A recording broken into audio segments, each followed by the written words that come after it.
vámonos con más información y es que tenemos que hablar de lo que ha sucedido con estos operativos y los efectos que han tenido en nuestro país. Sí, el abatimiento del Mencho en términos prácticos, en resultado en materia de seguridad, pero en materia económica, las reacciones, los bloqueos, todo lo que se ha estado viviendo. Ayer decía la presidenta de la Canacintra en San Luis Potosí, Imelda Elizalde, y además quien encabeza la Alianza Empresarial, que la iniciativa privada sí pedía a las autoridades que fueran muy claras en la información que se maneja, que sí pedía que hubiera un acompañamiento a todas las empresas afectadas a raíz de estos operativos y que hubiera una estrategia, pues, para tratar de reducir el impacto que se puede tener cuando se presenta un hecho como este.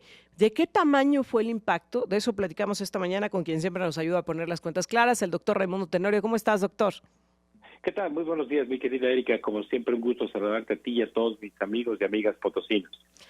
Doctor, a ver, entendemos que se dio el operativo, de hecho hay muchos que lo aplauden, que el Estado mexicano pues esté actuando con respecto al tema de la inseguridad, pero esta reacción, estos bloqueos carreteros, esta parálisis, estas alertas rojas, por ejemplo en Jalisco, que llevaron a que los negocios y comercios, las empresas tomaran decisiones, la suspensión del transporte público, en fin, todo esto que vivimos como efecto secundario, ¿de qué manera impacta al país, pero también la imagen, doctor? Estados Unidos emitió una alerta de manera inmediata con respecto a lo que estaba sucediendo en México. ¿De qué manera nos está impactando todo esto? Bueno, seguramente en el ánimo lo primero que afecta es en materia de tu propia vida. Es decir, sabes que te puedes exponer al ir a una tienda de conveniencia, a una plaza comercial, quienes salen a su trabajo y pueden encontrar un bloqueo, quienes transitan por carretera por motivos familiares, por motivos empresariales, pues saben que lo primero que está en riesgo es la vida misma.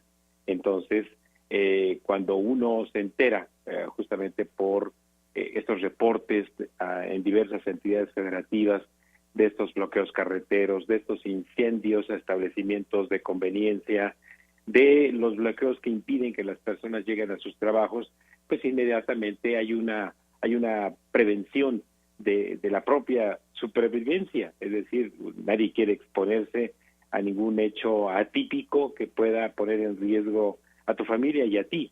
Y si a eso obviamente, bueno, pues sumamos que las empresas lo que están esperando es estar activas como todos los días en los turnos de trabajo, en la apertura de sus negocios, pues ven que sus clientes dejan de ir, ven que sus trabajadores empiezan a faltar y entonces eso afecta la vida económica que al cuantificarla en términos de las horas hombre perdidas, de las ventas perdidas, de la producción parada parcialmente, pues ya las cuantificaciones las hemos escuchado a través de los líderes empresariales de las diversas confederaciones como la CONCANACO, la Servitur en materia de turismo y también la CONCAMIN. Entonces, esa cuantificación que se hace y que llega entre los 2,000, 3,000 millones de pesos, pues es estimada en razón de la derrama económica que se afecta. Y entre más vayan disminuyendo estos reportes, porque en efecto tanto los delincuentes disminuyen su reacción, pero también las autoridades ponen algo de su parte, bueno, pues entonces va a llevar renovándose el ánimo en creer que la seguridad y la percepción que tenemos de que vamos a tener seguridad mejore y entonces regresamos a nuestros hábitos cotidianos. Sin embargo, doctor, es que parecería que se va sumando como bola de nieve las situaciones que van afectando la confianza de México como país para invertir, pero también pues la operación de las empresas y de las organizaciones. A ver, por un lado está esto de los efectos de la inseguridad primero, pero también de los operativos en materia de seguridad. Pero además el costo laboral, porque justo también esta semana pues ya quedó aprobado y validado esto de la reducción de la jornada laboral a 40 horas. ¿Cómo va a estar impactando esto, doctor? Mira, impacta en la productividad. O sea, a pesar de que se toman estas decisiones, no lo vemos tan transparentemente, pero afecta a la productividad. Se deja de producir y vender bienes, se dejan de utilizar insumos, se está afectando a proveedores, es decir, esa llamada efecto en cadena se multiplica y afecta a más de uno. Nosotros lo vemos en los establecimientos mercantiles y las plazas comerciales que empieza a disminuir la concurrencia, pero ahí se está afectando también a proveedores y a los prestadores de servicio que dependen justamente también de ese movimiento. Aquí sí debo decirte que, bueno, sumaste el tema de la reducción de las horas de trabajo a partir del 2027, y pues eso justamente en este tema de productividad afecta, porque al tener menor presencia por una disposición legal ahora de que se disminuya la presencia de los trabajadores en sus lugares de trabajo, afecta la productividad, porque el sueldo se sigue pagando completo, ¿eh? Sí. Es decir, tú sigues teniendo costos variables igualitos, costos fijos también igualitos, se incrementan los costos de prestaciones sociales para el patrón. Eso afecta la productividad, porque entonces, si un trabajador se presenta menos horas a trabajar, porque va a tener más descanso, tienes que sustituir a ese trabajador con otro de manera parcial, o bien dejar de tener este impulso de ventas, de producción. Es eso a lo que nos referimos cuando hablamos de productividad.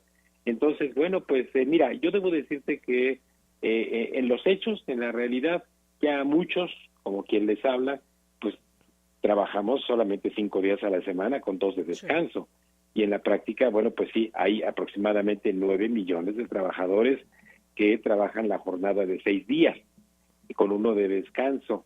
Entonces, habrá que ver en los hechos si esta reducción en la jornada laboral de 2 horas, por año 27, 28, 29 y 30, cómo va afectando justamente los costos de las empresas. Y ahí es donde los impactos económicos pueden verse reflejados en, por ejemplo, un alza de precios que se traslade a costos. Claro. Finalmente, doctor, te lo preguntaría de manera muy clara. ¿Es México un lugar atractivo para invertir?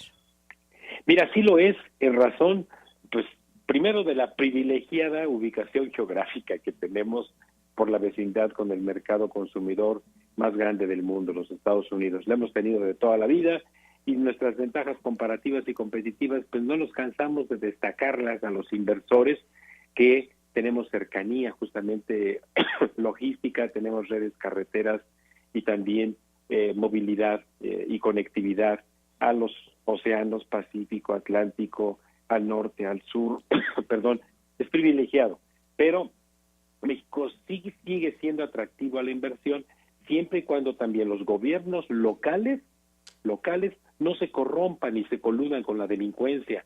No enfoquemos todo necesariamente al gobierno federal, Erika. Sabemos que ahí esos gobiernos municipales cuyas policías mal pagadas se coluden con el crimen y extorsionan a empresarios, esos gobiernos estatales que le invierten poco también en materia de seguridad, tienen su responsabilidad.